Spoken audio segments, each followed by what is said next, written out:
how God was seeking a bride for his son.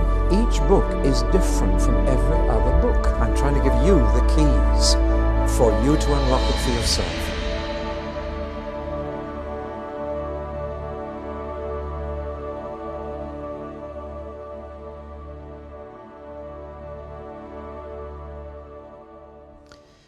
Ketika Allah selesai membuat dunia kita, Dia berkata bahwa dunia sangat baik dan melibatkan manusia. Namun siapa yang berkata ini dunia yang baik sekarang?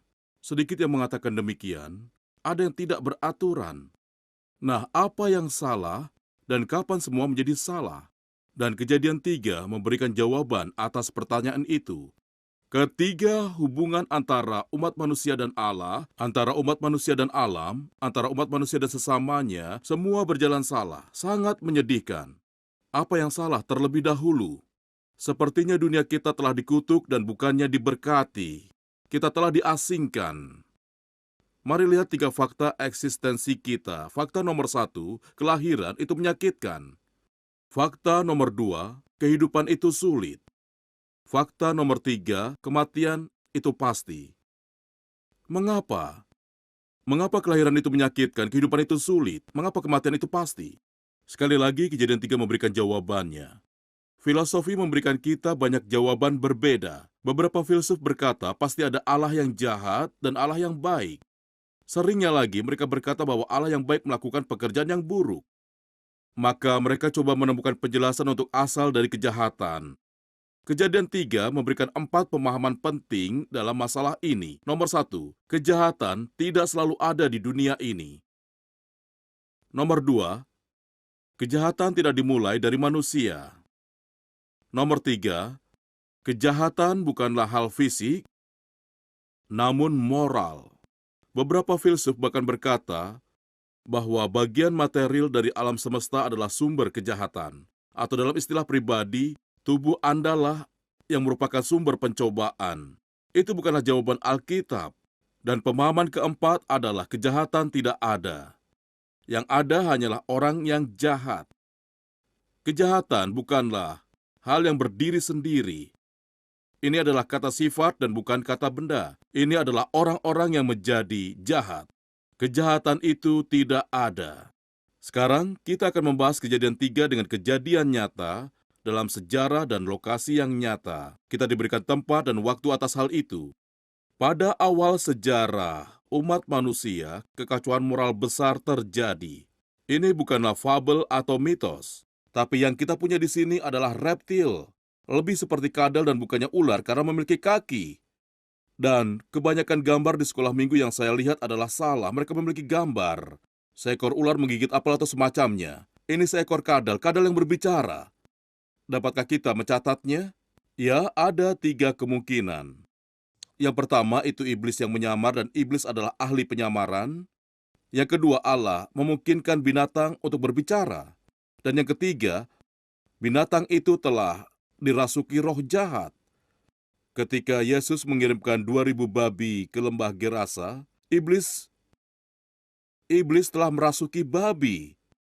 Sehingga sangat mungkin bahwa setan menguasai binatang. Dan oleh karena itu menyamar menjadi salah satu makhluk ciptaan Allah. Hal itu memungkinkan menipu Adam dan Hawa karena setan telah menempatkan dirinya di bawah mereka.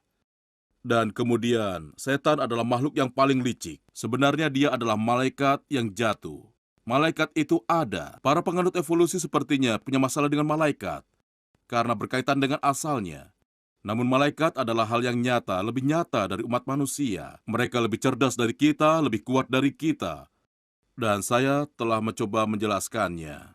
Penting sekali ketika setan mendatangi Hawa, karena wanita biasanya lebih mudah percaya daripada pria. Pria adalah makhluk yang paling sulit tidak percaya. Wanita lebih mudah percaya dan karena itu lebih mudah disesatkan dan mudah dibuat bingung. Namun, yang lebih penting adalah setan melanggar perintah Allah dan memperlakukan Hawa layaknya kepala rumah tangga. Saya malu sekali atas jenis kelamin saya karena Adam, dia sebenarnya ada di sampingnya dan tidak sekalipun dia membuka mulutnya. Dan kita perlu mengakuinya dengan benar. Seringkali di televisi ketika ada pasangan yang diwawancara setelah terjadi tragedi pribadi, si suami hanya duduk di sana dengan mulut tertutup dan membuat istrinya yang berbicara. Seharusnya dia melindungi istrinya. Dan Adam seharusnya berdebat dengan setan karena Hawa belum mendengar perintah Allah. Tapi Adam sudah. Dan seharusnya dia mengatakan kepada setan bahwa dia salah mengutip perintah Allah. Ada 3 kesalahan pengutipan perintah Allah. Pertama adalah menambahkan sesuatu pada perintah Allah. Kedua, menghapus perintah Allah. Dan ketiga, mengubah yang ada di sana. Jika Anda baca dengan teliti, setan melakukan ketiganya pada perintah Allah. Setan sangat mengetahui Alkitab, namun dia juga dapat salah mengutipnya dan melakukan ketiga kesalahan itu. Saya khawatir hal itu tidak diketahui para pengkhotbah lain untuk menambahkan perintah Allah dan menghapusnya atau mengubahnya, untuk merusaknya dengan hal yang tidak dapat diubah lagi. Baik, kita tidak melalaikan tipu muslihat setan. Kita tahu bagaimana dia menguasai Hawa, dan itu caranya setan menguasai kita. Dia melakukannya dalam 3 tahap. Dia membuat Anda meragukan pikiran, menginginkan dengan hati, lalu tidak taat pada perintah. Itu selalu menjadi strateginya. Pertama, dia berusaha menguasai Anda, biasanya dengan salah menafsirkan kata-kata Allah. Lalu dia menguasai Anda dengan menginginkannya dengan hati. Lalu setelah dia menguasai pikiran Anda dengan memikirkan itu dan hati Anda ingin, Anda akan menunggunya untuk terjadi. Dan ketika situasinya sudah sesuai, Anda tidak akan menaati perintah. Inilah cara dia merayu Hawa, dan kita harus belajar dari hal ini. Sekarang kita melihat sisi yang berbeda dari karakter Allah yang belum pernah muncul. Ini adalah sisi Allah yang menghakimi dosa. Itu kata Alkitab tentang karakter. Dan hal ini belum disentuh dalam Kejadian 1 dan 2, dan sekarang muncul dengan jelas. Allah membenci dosa, dan dia harus menghadapinya. Jika dia sungguh Allah yang baik, maka dia tidak akan membiarkan umatnya melakukan kejahatan. Itulah pesan Kejadian 3. Apakah Anda memperhatikan bahwa dalam kutipan yang saya bacakan, hukuman ini dikatakan dalam puisi? Saya harap Anda memiliki Alkitab yang mengatakan, ketika sabda Allah berupa puisi dan prosa, ketika berupa prosa terlihat seperti kolom surat kabar, yang ditulis berdampingan seperti itu. Namun ketika itu puisi, Anda akan menemukan banyak spasi dan baris yang lebih singkat. Ketika Allah berbicara dalam prosa, dia mengkomunikasikan pemikirannya dari pikirannya ke pikiran Anda.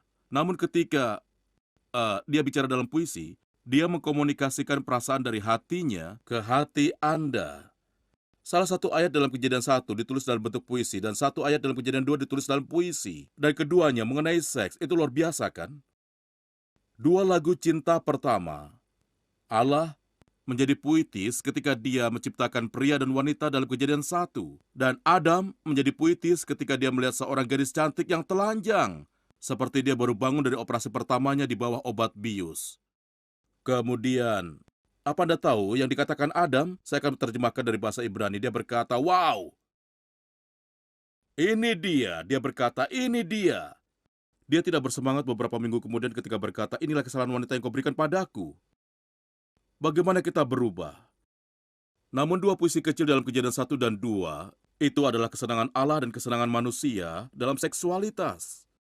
Tetapi dalam Kejadian 3, puisi mengungkapkan emosi lain dalam Allah, rasa marah, frustrasi, terganggu, atau dalam istilah teologis kemarahan Allah. Dan Allah merasa sangat sedih ketika Taman Eden telah hancur. Semua telah hancur. Dan Allah tahu apa akibatnya. Dari pasal 4 hingga 11, kita akan melihat akibat dari pasal 3. Pasal 3 biasanya dikatakan sebagai kejatuhan ketika manusia jatuh dari tingkatan yang indah. Bayangkan saja jika itu tidak terjadi. Bayangkan jika Adam tidak mencoba menyalahkan Hawa atau bahkan Allah. Ini kesalahan wanita yang kau berikan padaku. Dia mencoba melempar kesalahan. Jika saja Adam berusaha untuk menjawab pertanyaan Allah, aku telah berbuat salah dan mengakuinya, maka Allah akan mengampuninya saat itu juga. Sejarah mungkin akan sangat berbeda. Anda tahu ketika Allah bertanya kepada Adam, di manakah engkau? Allah sebenarnya tahu di mana Adam. Ini adalah pertanyaan pada awal pengadilan. Apa Anda mengaku bersalah atau tidak? Itu yang Allah tanyakan, dan kepada Hawa, kemana saja kau pergi? Apa yang kau kerjakan? Dia menginginkan pengakuan. Karena ketika Allah mendapatkan pengakuan, dia akan mengampuni. Itulah yang diinginkan. Tapi Adam yang malang bersembunyi di semak dan berkata, aku tidak memakai pakaian. Itu menyedihkan. Apakah Anda pernah melihat bentuk daun ara? Saya akan gambarkan. Ini bentuk daun ara. Dapatkah Anda membayangkan bersembunyi dengan menyatukan daun ara itu? Itu menyedihkan. Tragis. Namun kejatuhan itu, apakah sangat layak mendapat hukuman? Dan Adam dihukum yang hubungannya dengan pekerjaan, dan Hawa dalam hubungannya dengan keluarga, itu sangat penting. Reptil lalu menjadi ular. Saya pernah memasuki garasi yang penuh dengan ular besar. Itu hobi seseorang. Saya tidak bisa memahami hobi itu, namun saya masuk. Dan dia mengambil seekor ular boa yang sangat besar. Dan dia berkata, saya akan menunjukkan sesuatu. Lalu dia mengangkat ular tersebut ke 2/3 dari bagian tubuhnya. Dan ketika dia mengangkatnya, di balik tubuhnya ada kaki yang sangat kecil. Katanya, apa Anda tahu setiap ular memiliki kaki? Ukurannya tidak cukup untuk menyentuh tanah. Jadi harus merayap dengan perutnya. Saya bilang tidak pernah tahu. Tapi saya memikirkan hal itu ketika dia mengatakannya. Jadi Allah mengasingkan mereka. Dan pada pasal 4-11, efeknya adalah seperti batu yang dilemparkan ke kolam, dan riaknya terus saja melebar. Mencakup waktu dan ruang yang bertambah, efeknya menurun hingga generasi ke generasi, dan keluar melalui bangsa-bangsa. Polusi moral mengkontaminasi semua budaya dan kemajuan mulai sekarang. Semua karya seni dan sains mulai sekarang. Semua kehidupan sosial dan politik mulai sekarang. Di pasal 4-11, kejadian mencakup banyak abad. Namun Allah memilih hal-hal yang paling berpengaruh padanya. Dan juga tujuannya. Anda lihat, Allah mempunyai perasaan yang muncul sangat kuat sekarang. Dan dia dapat menjadi senang dan sedih, dia dapat menjadi marah dan berduka. Dan kita akan mempelajari emosinya sekarang. Reaksi emosionalnya atas apa yang terjadi di bumi. Dan 3 peristiwa yang paling penting baginya selama berabad-abad setelahnya adalah Kain dan senjata pemusnah massal yang berasal dari keturunan Kain. Yang kedua, Nuh dan bahteranya. Ketiga, Nimrod dan menaranya. Ketiga peristiwa ini mencakup berabad-abad sejarah manusia. Namun ketiga hal inilah yang paling penting bagi Allah, dan apa yang akan Ia lakukan dengan kejatuhan umat manusia. Mari kita bahas Kain lebih dulu. Seseorang telah menunjukkan bahwa dosa manusia pertama telah membuat manusia kedua membunuh manusia ketiga. Ini adalah keluarga Adam sendiri, dan putra sulungnya membunuh anak tengah. Atas alasan yang sama, mereka membunuh Yesus berabad-abad kemudian. Rasa iri. Iri bertanggung jawab atas pembunuhan pertama dalam sejarah dan pembunuhan tersadis. Ini adalah hal yang mengerikan. Dan jika kita jujur, kita semua mengalaminya dalam beberapa cara atau yang lain. Iri atas orang lain.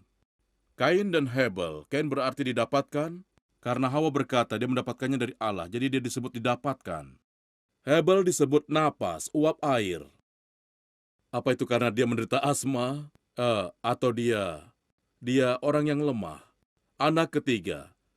Allah memilih yang lebih muda dari keduanya, Kain dan Hebel. Allah sering memilih anak yang lebih muda, kita akan melihatnya di pembahasan selanjutnya. Karena dia tidak ingin ada yang berpikir mereka memiliki hak alami untuk berkat dan warisannya. Jadi biasanya Allah memilih anak yang lebih muda, tapi itu bukanlah alasan. Dia memilih korban persembahan Hebel dan bukan Kain. Alasannya adalah Hebel telah mempelajari dari orang tuanya bahwa satu-satunya korban yang berharga untuk Allah dan berharga ditawarkan pendosa adalah korban darah, dan hasilnya hidup diambil melalui kematian. Anda lihat, ketika Allah menutup dosa dan rasa malu orang tuanya, Hebel tahu bahwa Allah telah membunuh binatang untuk melakukannya. Dan pemikiran iseng saya menunjukkan bahwa Allah lah yang pertama kali membuat mantel bulu. Allah juga membunuh beberapa binatang dan memberi pakaian kepada Adam dan Hawa. Darah tertumpah agar rasa malu ditutupi itu prinsip yang dimulai di sana dan melaju hingga ke Kalvari. Hebel telah mempelajarinya, sehingga ketika Hebel datang untuk menyembah Allah, dia telah membawa korban binatang. Kain hanya membawa buah dan sayuran. Dia mengadakan festival panen kecil. Dan hal itu mengatakan bahwa Allah menghormati Hebel dan korbannya, yang membuat Kain marah. Allah memperingatkan Kain, "Sekarang berhati-hatilah. Kau dalam posisi yang sangat berbahaya dan dosa sudah berdiri di depan pintumu, menunggu untuk masuk dan menguasaimu," namun Kain tidak mendengarkannya. Dan Anda tahu kelanjutan ceritanya. Dia menipu saudaranya, menjauhkannya dari rumah dengan alasan palsu, lalu membunuhnya, menguburnya, dan dia kemudian menyangkalnya, berkata tidak terkait dengan kematian Hebel. Bagaimana dosa menyebabkan dosa lainnya? Ada pola yang muncul di sini, dan itu adalah orang jahat membenci orang baik. Dan orang-orang tidak beriman iri kepada orang beriman. Dan hal ini akan menyebabkan perpecahan pada seluruh sejarah manusia. Ini fakta yang aneh. Plato mengatakan bahwa jika ada manusia baik yang sempurna tinggal di bumi, maka dia akan disalibkan. Dia mengatakannya berabad-abad sebelum Yesus tiba. Kita tinggal dalam dunia yang telah jatuh, di mana kebaikan telah dibenci, di mana orang-orang berkata tidak ada yang sempurna dan membiarkan kejahatan di dalam diri sendiri. Dan siapapun yang memberikan tantangan pada alam, alam sadar mereka akan dibenci. Yesus sendiri berkata, "Dunia membenciku, dunia akan membencimu jika kau hidup dengan benar." Itu adalah kenyataannya, bahwa membenci kebaikan adalah bagian dari sejarah manusia. Kita bisa mengatakan bahwa Hebel adalah martir pertama untuk kebenaran. Sebenarnya bukan hanya saya yang mengatakannya, Yesus mengatakannya. Dia berkata bahwa darah kebenaran telah ditumpahkan dari Hebel melalui Zakaria. Dan tentu saja menandakan apa yang akan dia ikuti. Nah, Kain menghasilkan garis yang tidak beriman. Dan sangat menarik mengetahui apa yang terlekat pada garis itu. Musik berasal dari garis keturunan itu. Metalurgi muncul dari garis itu. Dan penggunaan pertama, penempaan logam, adalah untuk membuat senjata penghancuran massal yang memulai balas dendam tanpa batas. Dan dimulainya terorisme. Dan penggunaan senjata yang pertama kali untuk aktivitas terorisme berasal dari keturunan Kain. Urbanisasi juga berasal dari keturunan Kain. Keturunan Kainlah yang mulai membangun kota. Apa yang dapat dilakukan oleh kota? Kota mengumpulkan para pendosa di satu tempat. Dan oleh karena itu mengumpulkan dosa pada satu tempat. Dan kota menjadi lebih berdosa daripada pedesaan. Karena konsentrasi ini, Anda dapat melihat semua hal yang kita sebut dengan kemajuan manusia telah dikotori oleh Kain. Tanda Kain ada pada mereka. Dan itulah interpretasi Alkitab dari peradaban. Tidak peduli seberapa hebat penemuan kita, seberapa hebat kemajuan yang kita buat, selalu saja ada noda pembunuhan di sana. Tragedinya adalah hampir setiap penemuan yang dilakukan oleh manusia telah digunakan untuk membunuh. Dan beberapa lainnya digunakan membunuh sebelum digunakan untuk tujuan yang sehat. Saya rasa pemisahan atom adalah salah satu contohnya. Poligami berasal dari garis Kain. Hingga pada titik di mana pria dan wanita menikah untuk selamanya. Namun melalui garis Kain, banyak istri yang datang. Kita tahu bahkan Abraham dan Yakub serta Daud, penganut poligami, semuanya kembali pada Kain. Namun pada saat yang sama, ada saudara ketiga, putra ketiga Adam dan Hawa, yaitu Set. Dengannya Anda melihat garis lain, garis beriman, yang mengatakan bahwa dari keturunan Set, manusia mulai selalu memanggil nama Allah. Anda lihat ada dua garis keturunan yang berkembang di sini. Dan keduanya berada di sepanjang sejarah manusia. Garis keturunan itu ada hingga akhir dunia ketika keduanya dipisahkan selamanya. Namun kita hidup di dunia di mana ada keturunan Kain. serta keturunan Set. Dan Anda memilih di garis mana Anda berada, dan hidup apa yang Anda jalani. Itu adalah kejadian besar pertama, dan Allah mengatakan, Dia adalah penjaga Hebel. Kain bertanya, apa aku penjaga saudaraku? Dan Allah berkata, akulah. Dan darahnya berteriak kepadaku. Setiap pembunuhan melibatkan Allah. Dia begitu peduli. Itu keluarganya. Menarik. Kejadian besar selanjutnya adalah Bahteranu. Cerita ini sangat terkenal. Tidak hanya dari Alkitab, tapi juga dari banyak cerita rakyat mengenai air bah yang ditemukan di banyak budaya berbeda.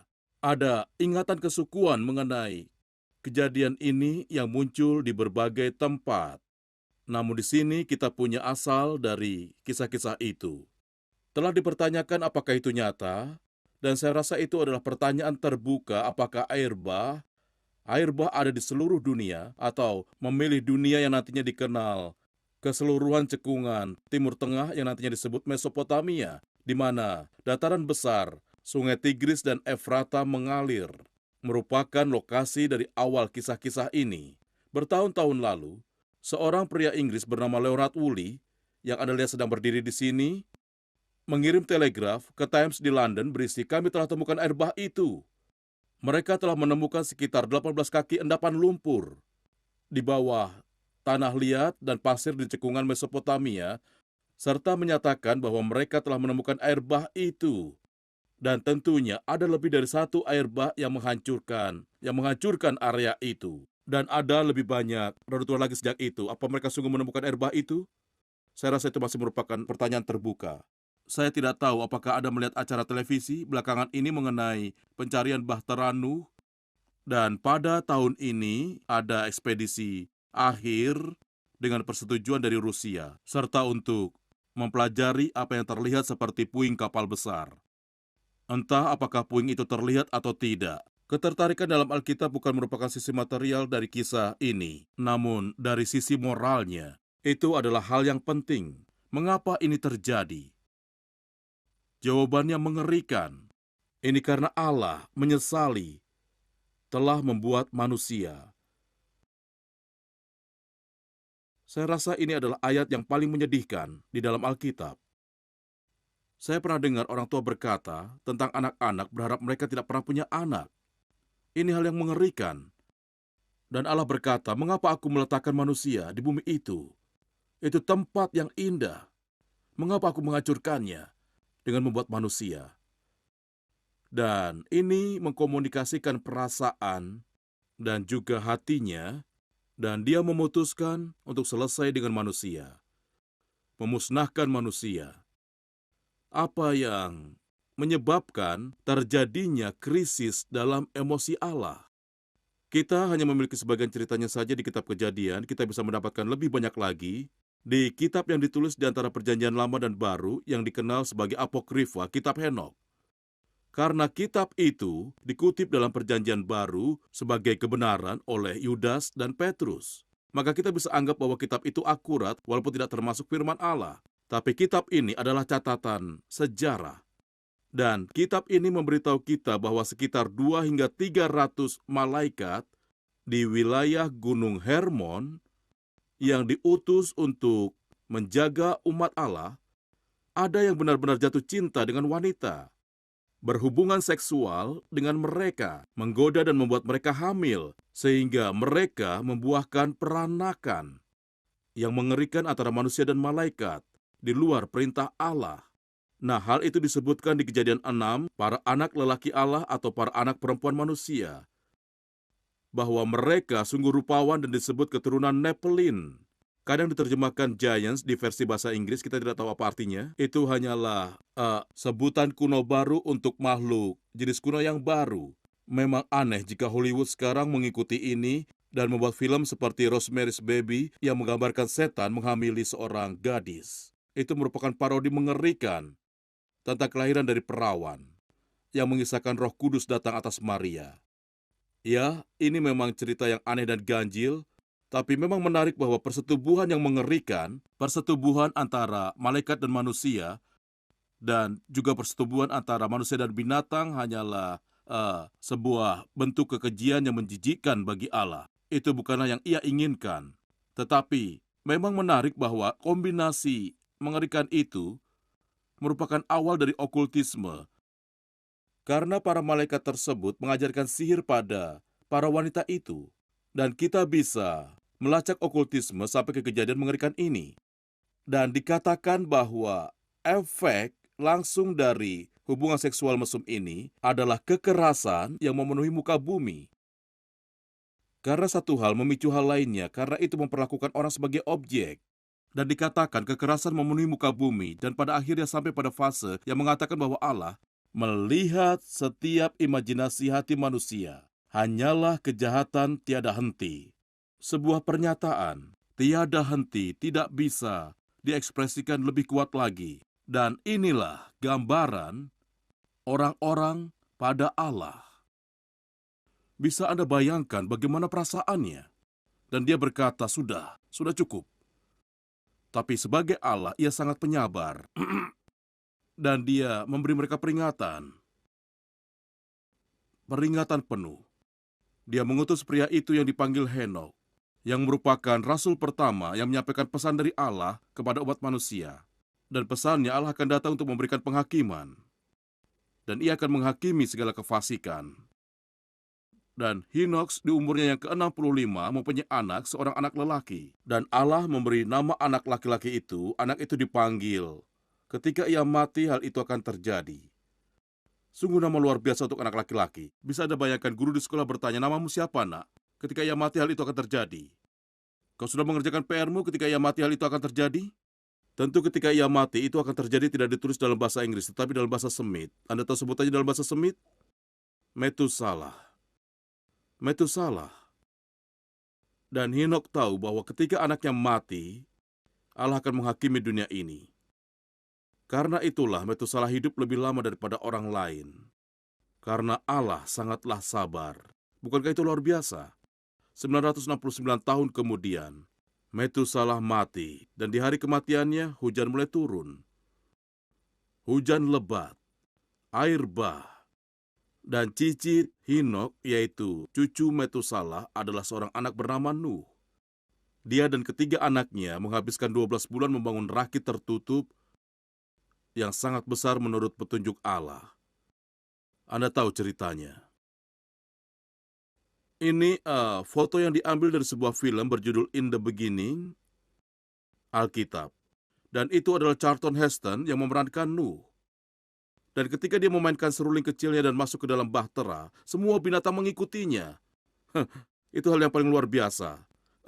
Pada adegan pertama, binatang-binatang ini mengikutinya begitu saja. Dan Anda melihatnya dalam film jika pernah menontonnya.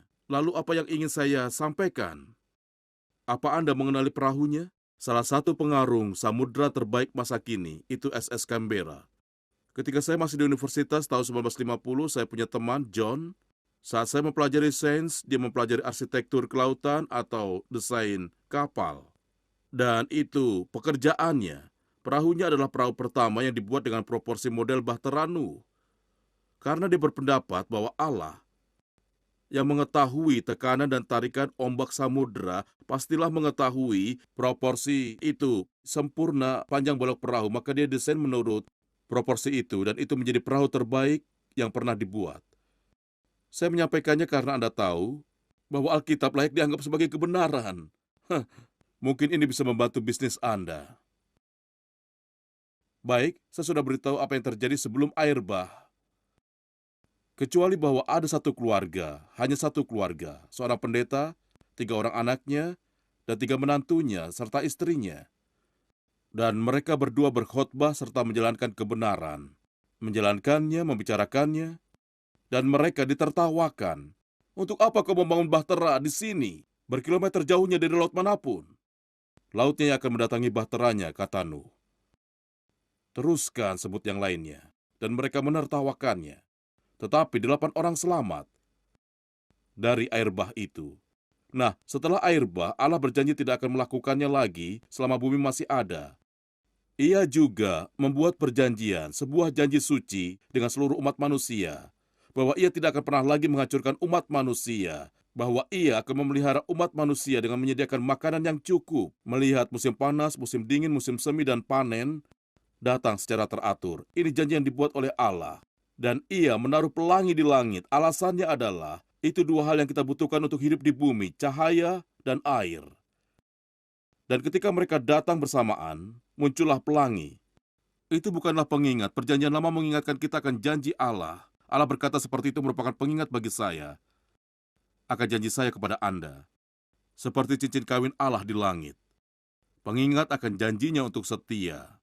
Ia telah memenuhi janjinya, walaupun orang-orang ingin ia melakukannya lagi. Tuhan, kapankah Engkau akan menghancurkan semua orang jahat di dunia sehingga kita bisa menikmatinya?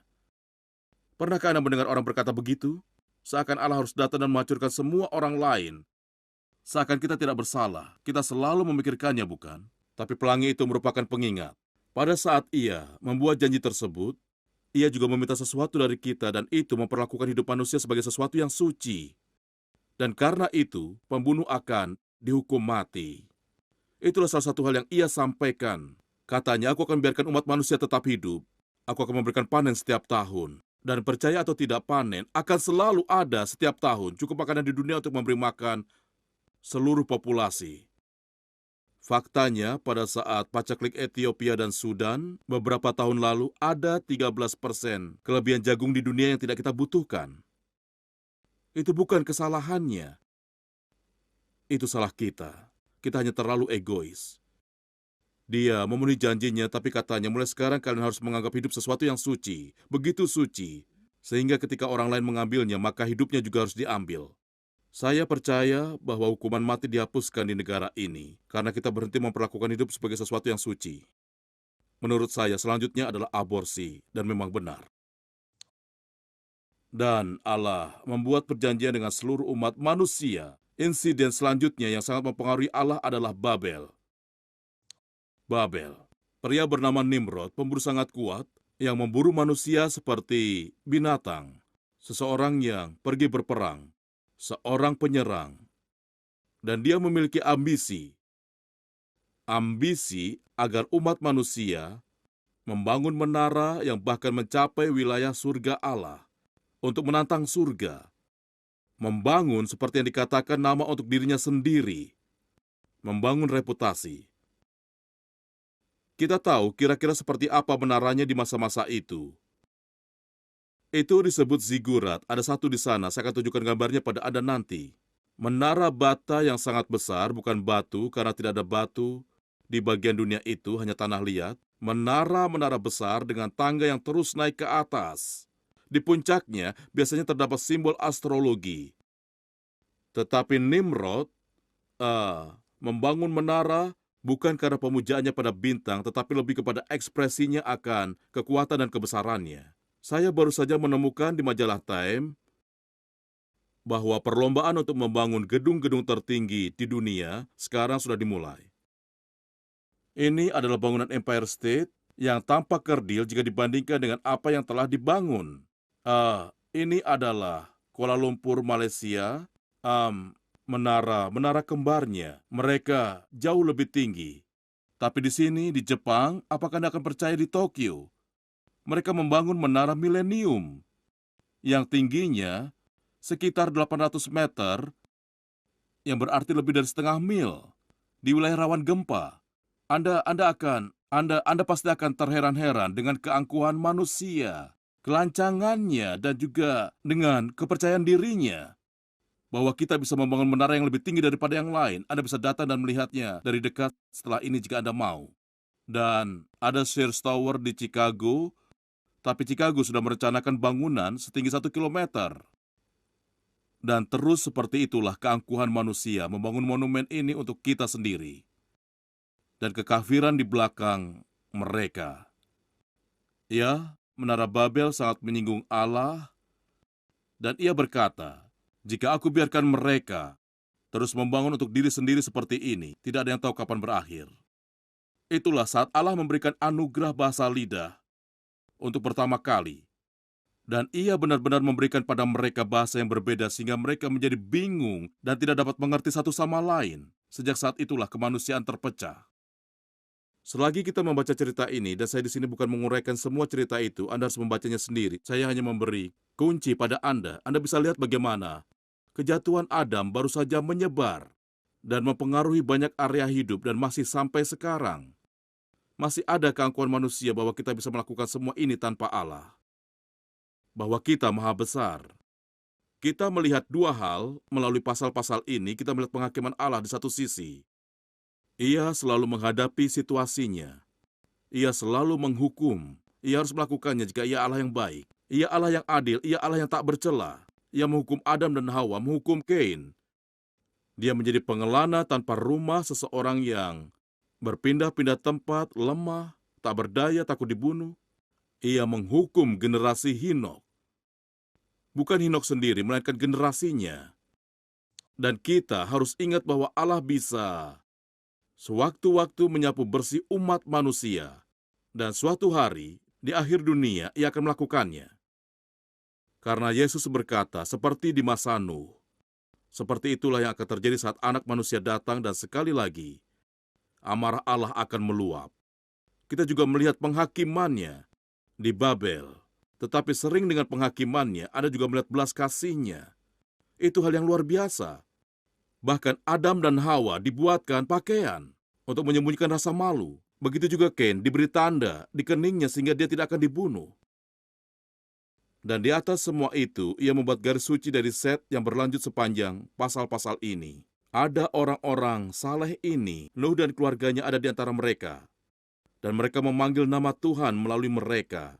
Allah akan menyelamatkan dunia. Jadi kita melihat penghakiman dan belas kasih Allah berdampingan, tetapi ada konflik di antaranya. Bagaimana Allah menanggapi ketika umatnya memberontak melawannya lewat penghakiman atau belas kasihan? Konflik itu berlanjut sepanjang perjanjian lama. Konflik itu hanya terselesaikan di kayu salib. Ada himne tentang di bawah salib Yesus, kutinggallah teduh, dan ada bait yang menjadi tempat keadilan. Dan belas kasih surga bertemu, maka hal itu terselesaikan. Hal itu terselesaikan. Baik, saya harus menutupnya, tapi saya akan menutupnya dengan cara yang agak menarik. Di antara orang-orang yang tercerai-berai di Babel, ada sebuah kelompok yang memanjat gunung-gunung ke arah timur dan terus berjalan dari gunung ke gunung dan berhenti ketika mencapai lautan. Dan mereka menjadi bangsa yang besar, Cina. Dan budaya Cina bisa ditarik sampai ke hari itu. Dan mereka pergi sebelum alfabet menggantikan bahasa gambar dari Mesir kuno cuneiform, di mana bahasa berbentuk gambar, sampai ke Babel. Bahasa yang mereka bawa ke Cina dituangkan ke dalam bentuk gambar. Dan inilah yang luar biasa. Dalam bahasa Cina, Anda bisa merekonstruksi keseluruhan ceritanya dari Kejadian 1 sampai Kejadian 11. Dari gambar dalam bahasa mereka. Dan sebenarnya para misionaris bisa ke Cina dan mengatakan 11 pasal pertama di Alkitab ditulis dalam bahasa kalian. Kalian telah mengambil kenangan dari segala kejadian dari Babel itu.